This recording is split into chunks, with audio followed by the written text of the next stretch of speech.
recently there has been a topic that is being highly contested among many people about whether pornography should be banned from the internet. And I believe that a lot of people are not looking at it from the correct angle.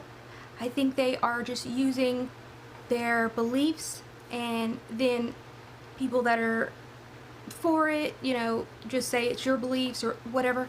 I don't think people are really truly understanding the gravity of this topic. And guys, I think you really want to listen, because I'm going to explain some things that affect you physically that you may not have any idea about. So let's get on with it. I actually recorded this video a while back whenever this debate was going on in the UK and Australia, because Isaac Butterfield did a video about it, and I'm going to go ahead and play that video because I took it off of my channel because, oddly enough, it was being suppressed immensely. Maybe because of all of the facts that are in it.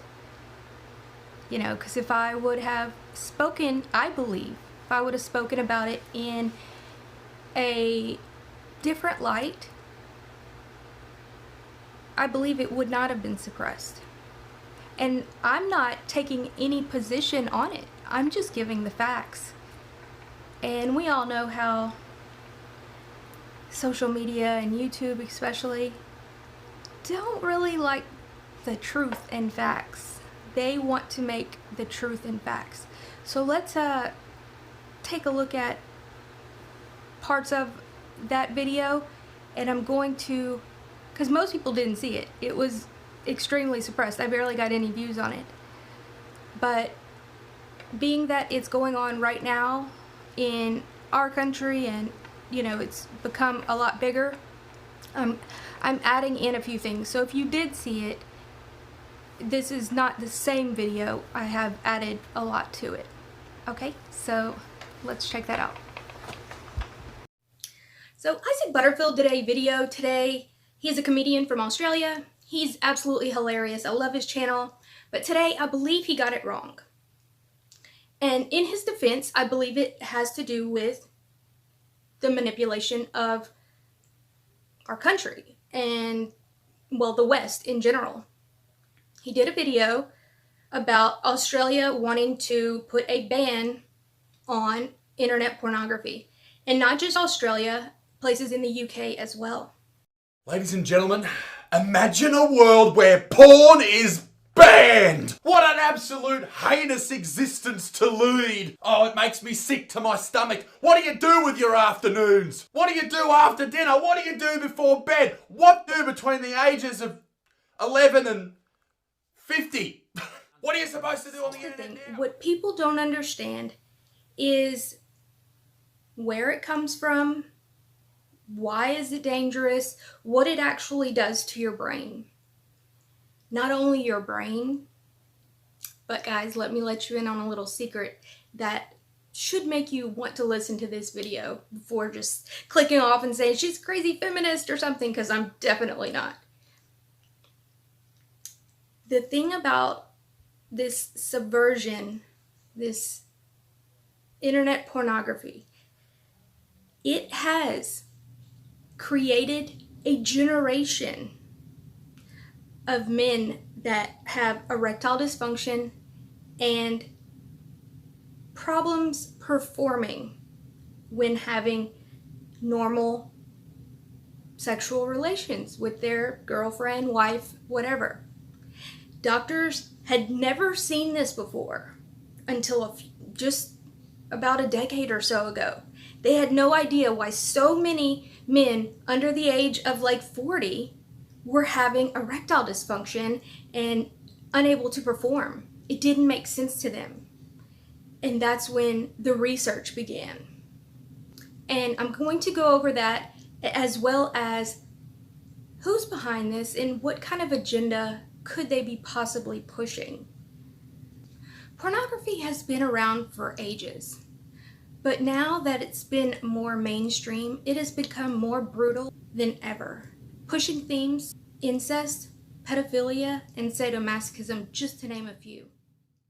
Through the dark recesses of the internet is an agenda being pushed, an agenda that involves detachment from reality, programming users to be spectators and voyagers, not active participants in their own lives, an agenda that preys upon animalistic desires, reducing people to objects or just call girls and cannon fodder. When IDF forces invaded the Palestinian town of Ramallah in 2002, they blanketed 3 television channels with hardcore pornography. Why would they show pleasurable sexual entertainment that millions of Westerners voluntarily watch to their enemies? Unfortunately, it's as easy as porn is a weapon used against men. A few years ago, guys on many diverse forums began complaining of chronic, unexplained erectile dysfunction. All were moderate to heavy porn users. Amazingly, the cause of their problems appeared to be internet porn. And why did the study say this? Because they generally recovered after only 2 months of not having porn. No porn fantasy and little to no masturbation or orgasm. They call it rebooting.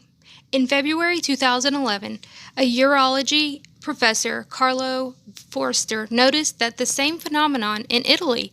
In a press release describing the results of this large survey, he said, "It starts with a lower reaction to porn sites. Then there is a general drop in libido, and in the end, it becomes impossible to get an erection." End quote. More recently, a popular U.S. medical show, Dr. Oz, did a program on porn-induced ED. Urologist Andrew Kramer, the guy with the red tie, advised the erectile function can return in as little as a month without masturbation to porn. However, the porn-related ED phenomenon has been rapidly shifting. The earliest guys to complain of this problem were typically computer wizards or IT specialists. They had acquired high-speed internet porn ahead of the pack, and then developed uncharacteristic delayed ejaculation or erectile dysfunction during normal sex. Some had erectile dysfunction even while using porn. Nearly all were in their late 20s. Soon, or a little bit older. Soon we began to notice 2 unexpected trends with porn-induced ED. Number 1, a flood of younger guys, early 20s and late teens, showed up with the same sexual problems. Rapidly, they comprised the majority of the visits to the websites where men were complaining of porn-induced sexual problems. Number 2, unlike the older guys who needed 2 months or less, young guys were needing 3 to 6 months, sometimes even 9 months or longer, to recover from porn-induced erectile dysfunction. Another difference, older guys are usually completely healed once their erections return. Young guys often continue to see improvements even after their erections return. This leads to an obvious question. Why would a guy at 50 recover much faster and much solider than, say, a guy at 23 years old? Especially when the 50-year-old has been using porn a lot longer than the 23-year-old, sometimes for 30 years or more. And the 50-year-old has lower testosterone. He has less dopamine. Dopamine in the brain powers erections and drives libido. Older blood vessels. The main cause of organic erectile dysfunction is inadequate blood flow. Older everything, such as the nerves, genitalia muscles. This didn't make any sense. But older guys can occasionally orgasm during their reboot, and it didn't seem to set them back the way it did with younger guys. Why was this? the scientists couldn't understand. Why would a guy 50 recover much faster? See, what they began to realize was the young guy spent his adolescence wiring his sexual response to high-speed internet porn, whereas the 50-year-old did not. Consider this in a natural outcome of the highly malleable adolescent brain conditioning itself to today's high-speed porn. Now, this isn't really about just erectile dysfunction, but it's about sexual conditioning. However, unprecedented ED in young men is strong evidence that internet porn can powerfully condition sexuality, which is very dangerous. So let's consider the 50-year-old who recovered quickly and easily from porn-induced ED. What did he wire his sexual arousal to? He began his adolescence masturbation career with a catalog, a TV star, magazine. If he could find one of his mom's Victoria's Secret magazines or whatever they had back then, using his imagination, maybe even fantasizing about girls at his school. If you were 12, 13, 14, and you'd never had a sexual experience, what are you going to fantasize about when masturbating? Because you really don't know, right? And that's how most grew up. If you grew up in the 70s, maybe it was kissing a girl in your class, maybe a girl touching you, perhaps feeling, some girl. All age appropriate, of course.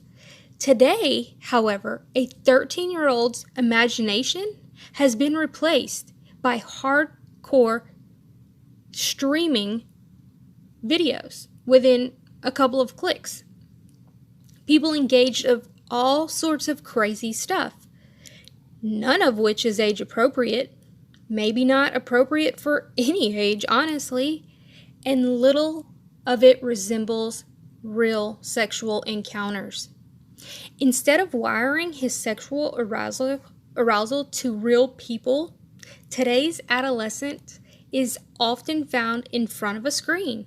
He is wiring his brain's sexual circuits to being alone in his room, voyeurism rather than participation, continuously searching and seeking for the next thing, and then the next, and then the next, multiple tabs, maybe 10, 20, each with 3-minute high-definition videos.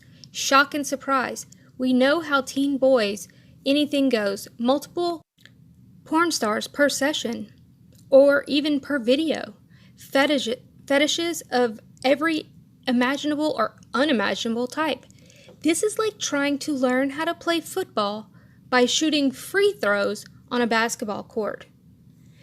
But it's more than just training for the wrong sport. Using porn is replacing these guys' ability to play the sport they really want to learn.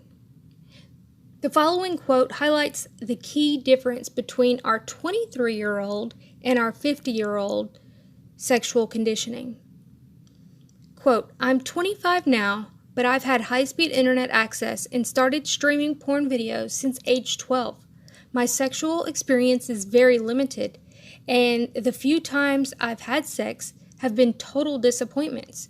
No erection. Been trying to quit for 5 months, and now finally have."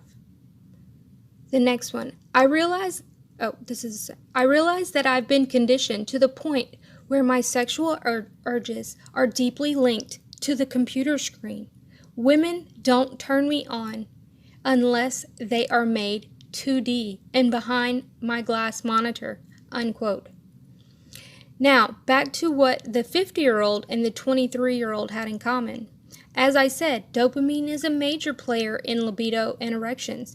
In both the old and the young, porn-induced ED seems to be related to reduced dopamine signaling. That is, there's less dopamine released and fewer dopamine receptors. This term is desensitization. So you're being desensitized to the activity, just like a tolerance for a drug. But it's actually even more dangerous because you're not going to even be engaged in that. Let me just summarize the issues. So first, you build up such a high level of tolerance that you begin to not be able to perform unless you are either watching or thinking about hardcore porn. You will go from, this is proven in every single study, you go from watching, the baseline, normie, softcore pornography to needing more and more and more hardcore things, which in many of these studies turned into either homosexuality, porn, or threesomes, or very, very brutal, violence and things like that. In every single study, it turned into that. The escalation was astonishing, and the quick escalation was very astonishing. Now, let's look into who started the mainstream pornography. With the invention of the television and cameras, pornography shops sprouted across the West, and theaters sold tickets to risque films, thanks in part to Alfred Kinsey, who some refer to as the father of the sexual revolution. A cultural shift began to take place over the next few decades as a result of this sexologist publications exploring sexual behavior in both human male and females. Basically, these publications served as collections on his research on human sexuality, and conclusions of these studies were widely accepted because science was a prestigious endeavor back then. But the reality of Kinsey's research was anything but prestigious. To put it plainly, he was a complete, disgusting pervert that was definitely a pedo. I've done a video talking about him. His research is horrific and should no longer even be on the shelves. In his book of research, he actually used children as young as 5 months, which we still don't know if the parental consent was given. Nobody knows anything about these children on Table 34. There has been a documentary done, but what's even crazier is we still use this documentation, this perverted documentation, to create laws and do certain studies. The majority of his research, or if not all of it, was funded by the Rockefellers. As Americans' attitudes towards sex began to shift, adult magazine publications gained popularity. Oddly enough, many people didn't realize, and still don't realize, that so many of these websites, even the magazines, all of these things were used as what's called honeypots. It's to usually blackmail people in high positions. You can look more into it if you don't know what it is. Famously was, of course, Hugh Hefner's Playboy, which made its debut in the 1950s. They deemed artistic nudity in the publications funneled their newfound success into the film industry, but this industry has never been solely about making $1 off consenting adults. Take into consideration in the 1970s when Brooke Shields was photographed nude in a bathtub by a photographer. Brooke Shields was only 10 years old at the time. Then we had Tracy Lords, who pretty recently came out that she had been in 77 adult films between the ages of 12 and 15 years of age. And they're famous. So think about all of the other boys and girls that were in these films that we don't know about. The wide adoption of the VCR allowed consumers to consume pornography within the privacy of their own homes. The trend popularity and computers and internet access with endless array of photos, films, and even real-time virtual interaction at a user's fingertips. Now it is estimated at 30% of all data transferred across the internet is porn. About every 40 minutes, a new film is made, and every second that passes accounts for 30,000 people in the U.S. who are consuming pornography, and 1/3 of those people are women. Porn is now deeply ingrained into our culture, funneled into channels like marketing and advertising.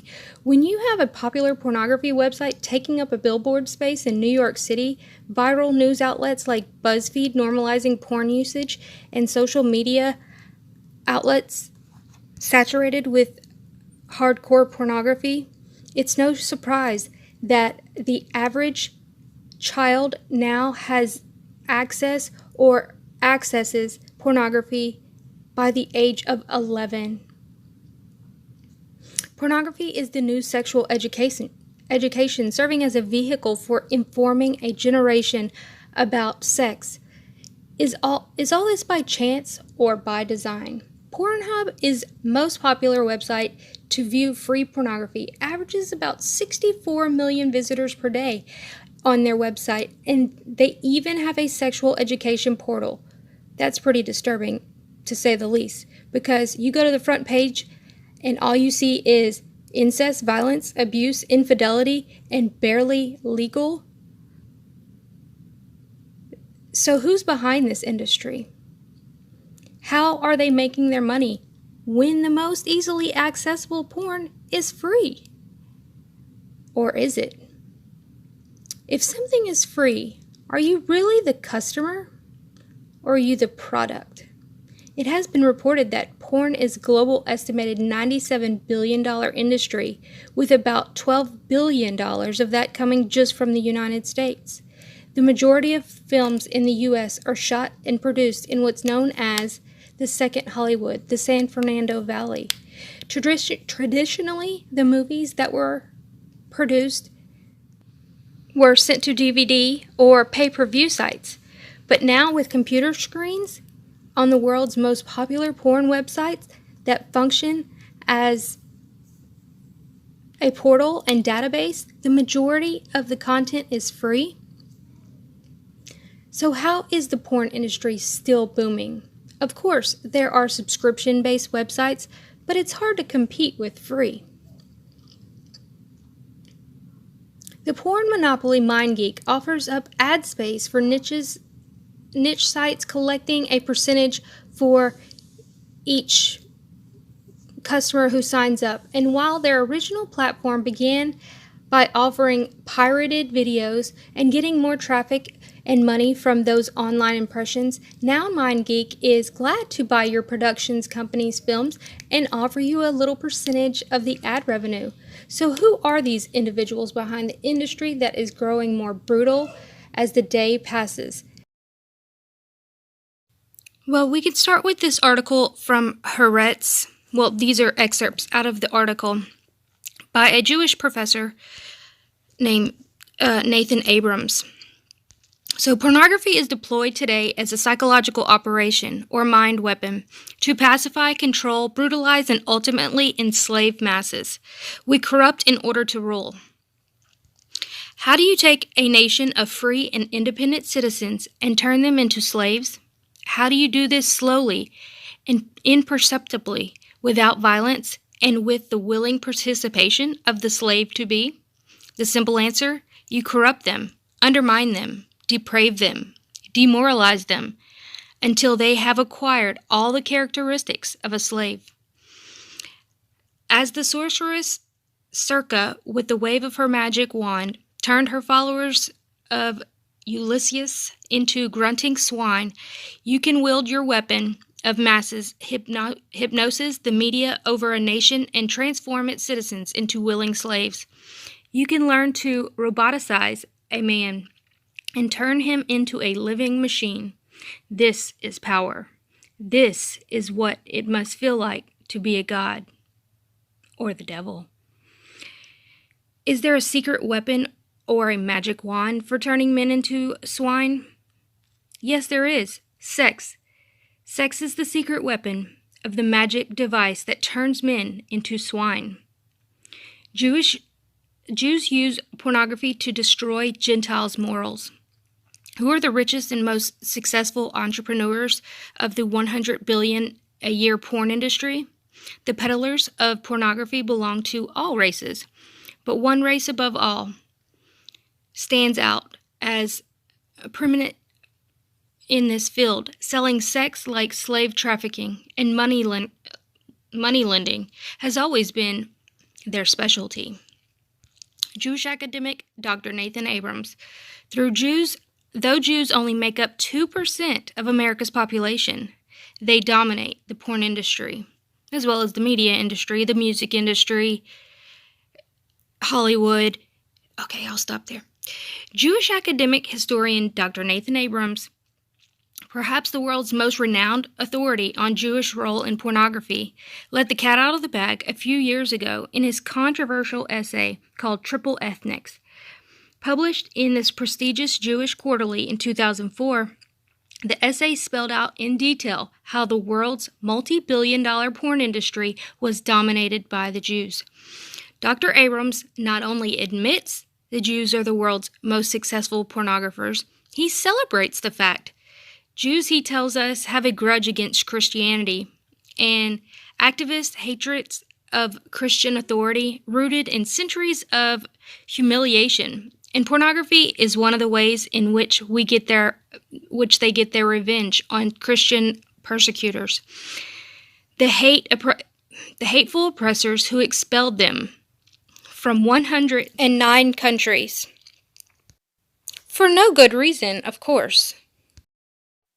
Al Goldstein, the founder and publisher of Screw Magazine, said the only reason Jews are in pornography is because we think Christ sucks. Pornography thus becomes a way of defiling Christians. Their culture, as it penetrates the very heart of American mainstream, and is no doubt that is consumed by the very same wasps, in subversive character becomes more charged. Wasp is the white something, who knows. I will allow you to do your own research to look into the rest of the kingpins of this pornography industry, so I don't get kicked off of YouTube. You still may not be convinced, and I'm not trying to convince you. I'm just simply trying to have you do the research and look into what's really going on. I hope y'all enjoyed that. Like, share, and subscribe. If you would like to help support my channel, those links will be in the first pinned comments because this video is not monetized. Well, I don't think it is monetized. Sometimes due to graphics and things like that, they monetize the video and that creator gets the money. So on my side it's not monetized, but I figured it wouldn't be anyway because of the topic. So if you would like to help support my research and my channel in general, please check out those links below, and I will also put links to some of these websites that I recommend. I mean, obviously do what you want, but I'm gonna definitely put the ones that I discussed. So anyway, y'all have a wonderful day. Bye guys.